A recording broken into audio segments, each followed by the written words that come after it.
Warning, the following video might contain moments that might be too disturbing for younger viewers. Viewer discretion is advised. It was all over the papers, for no one really knew how the events unfold. On the surface, it looked like the perfect Thanksgiving. The turkey was cooked to golden perfection. Steam still rose from the freshly baked dinner rolls, and the house was filled with the scent of cinnamon and melted butter from the pumpkin pie and canned yams. Each family member sat around the table dressed in their Sunday best, ready to enjoy the feast before them.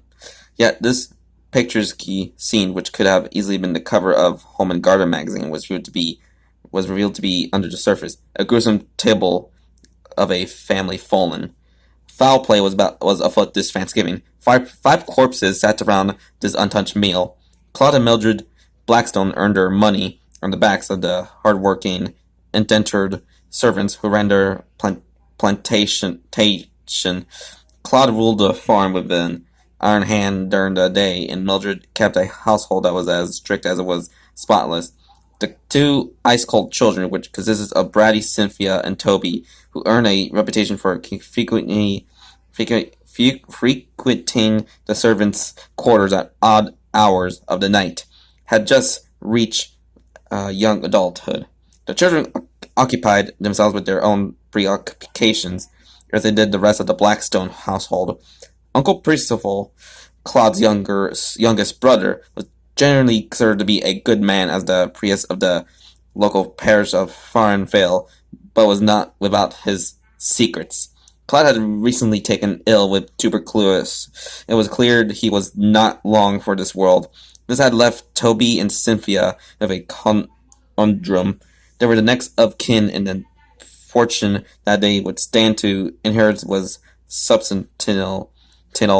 By the laws of the township, it was known that the entire fortune would go to Toby, being the firstborn male son.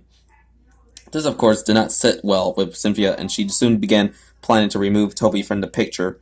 However, despite Toby's apparent thickness, he was wise to his sister's plans, and developed his own. Cynthia's vanity would be her downfall. A simple tempering with her cosmetics would be the end for her, but not before Cynthia's knowledge of her brother's sweet tooth would have him find an added ingredient in his beloved saltwater taffy. Both Blackstone children died silently in their sleep. Percival had always been jealous of Claude's success and influence, but most of all, his wife. He had been in love with Mildred since they were children, but it was Claude who had won her heart, and they married young. Yet the passion had faded from their marriage years ago, and now Percival found himself making more and more house calls to the Blackstone home. He and Mildred met in the woods to confront their secret love for each other, but religion and family obligation kept them from fully reconciling their passion, even despite Mildred's discovery of Claude's sins with the servants. Percival would listen patiently as Mildred confessed her hate for her husband daily, for he knew that Mildred was a woman scorned. She would never abandon her family. On the night before Thanksgiving, Percival came and met Claude in the kitchen, just as he was leaving to residence with the head housekeeper. Claude's breath was stinking of whiskey, and Percival's patience was at an end. The hatred these two had for one another in this moment climaxed from a low simmer to a rolling boil, and neither could suppress it any longer. Claude swung at his brother and missed. Percival, reaching for the only thing he found handy, drove his crucifix directly through his brother's heart. In honor and horror of what he had done, Percival left the kitchen that Thanksgiving even and ran to his parish to pray. When Mildred came down for her nightly cup of tea and saw her husband dead on the floor, she quickly called for her children, but they didn't answer. She ran up to their room only to discover each child dead in their bed. Mother screamed and wailed, crumbling to the floor in despair. However, moments later, as though nothing had happened, she rose, wiped her tears, and calmly dragged the bodies of her children one by one. Downstairs to the dining room, she then gathered her husband's body from the kitchen. All night long, she prepared them, dressing them in their finest clothes, cleaned their wounds, and arranged them around the table. Percival spent the night praying in the church, and that next morning came to the house ready to comfort his sins and beg Mildred's forgiveness. As he reached the house, he called out for Mildred. He heard her familiar, elegant voice echo from the dining hall. "In here." Frizzle entered. The table was set for all of them. The lifeless body sat around the Thanksgiving feast. A bottle rested between two glasses of wine. Percival's shock and confusion left him speechless. All thoughts of his own confession to Mildred had left his mind. As he stammered to ask Mildred for an explanation, she smiled sweetly and handed him a glass of wine. "Drink," she said. "Then we can all be a family again." Percival drank the wine as he was told. The poison worked quickly. Mildred, finding with her entire family around her, took her own glass in her hand. Still with that sweet smile that had so charmed the late Percival, she drank. She never screamed as the poison ate its way through her intestines. So, that was a Blackstone family Thanksgiving, a pretty short Thanksgiving creepypasta, but man, it's actually pretty good, like, this is, like, kind of the rare times, like, a creepypasta that wasn't, like, a video game or movie, that was, like, Lost Episode related or not.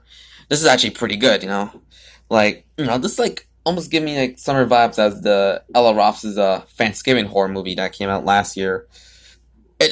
It's a great film, I recommend to check out that film. It's possibly, like, a perfect film to watch every Thanksgiving, besides Free Birds.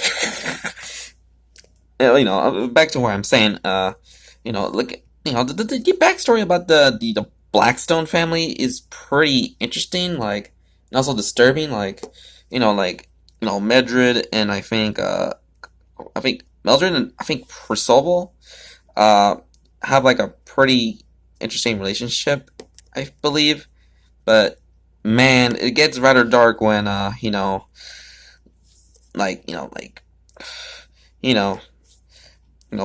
much, I think, possibly, a certain, possibly one of the families just ended the children.